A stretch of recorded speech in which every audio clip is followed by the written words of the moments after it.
పెహల్గాం ఉగ్రదాడికి ప్రతీకారంగా భారత్ విజయవంతంగా చేపట్టిన ఆపరేషన్ సింధూర్ దాయాది దేశం పాక్ కంటి మీద కుడుకు లేకుండా చేస్తుంది. పాక్ ఆక్రమిత కాశ్మీర్లోని ఉగ్ర స్థావరాలే లక్ష్యంగా చేపట్టిన ఈ దాడులతో జైషే మహ్మద్ చీఫ్ సంస్థ మౌలానా మసూద్ అజార్ కోలుకోలేని దెబ్బ తగిలింది.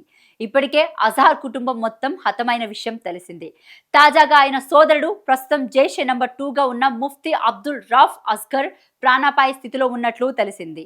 భారత్ చేపట్టిన దాడుల్లో ఆయన తీవ్రంగా గాయపడినట్లు నిఘా వర్గాల నుంచి సమాచారం. ప్రస్తుతం ఆయన పాక్ మిలిటరీ హాస్పిటల్లో చికిత్స పొందుతున్నట్లు తెలిసింది.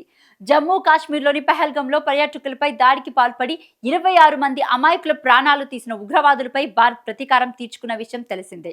ఆ ఉగ్రమూకలను పెంచి పోషిస్తున్న పాకిస్తాన్ పై మంగళవారం అర్ధరాత్రి దాటిన తర్వాత తీవ్ర స్థాయిలో విరుచుకుపడింది.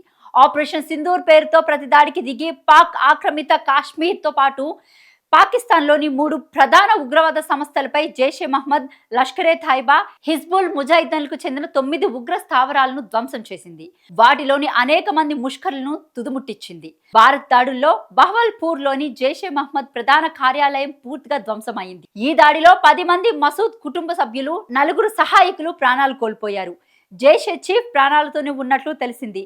భారత్ జరిపిన దాడిలో తన కుటుంబం మొత్తం ప్రాణాలు కోల్పోయినట్లు మసూద్ స్వయంగా వెల్లడించారు. ఇక మరణించిన వారిలో మసూద్ అజార్ సోదరి, ఆమె భర్త, మేనలుడు, అతని భార్య, మేనకోడలు, పిల్లలు ఉన్నట్లు తెలిసింది. లాహోర్ నుంచి 400 కిలోమీటర్ల దూరంలో ఉన్న బహవల్పూర్ పాక్ లోనే 12వ అతి పెద్ద నగరం. ఇక్కడే జైషే ప్రధాన కార్యాలయం 18 ఎకరాల్లో విస్తరించి ఉంది. ఈ భవంతిని ఉస్మాన్ అలీ క్యాంపస్ అని కూడా పిలుస్తారు. పుల్వామా దాడి సహా భారత్ పై చాలా కుట్రలకు ఇక్కడే పథక రచన చేశారు. ఈ భవనాన్ని మసూద్ తన ఇంటిగా కూడా వినియోగిస్తాడు. ప్రస్తుతం జైషే నంబర్ 2గా ఉన్న ముఫ్తీ అబ్దుల్ రాఫ్ అస్గర్, మౌలానా అమర్ ఇతరులు కుటుంబ సభ్యులు కూడా ఇందులోనే ఉన్నట్లు సమాచారం. దాదాపు 600 మంది ఉగ్రవాదుల ఇల్లు కూడా ఈ క్యాంపస్ లోనే ఉన్నట్లు తెలుస్తుంది.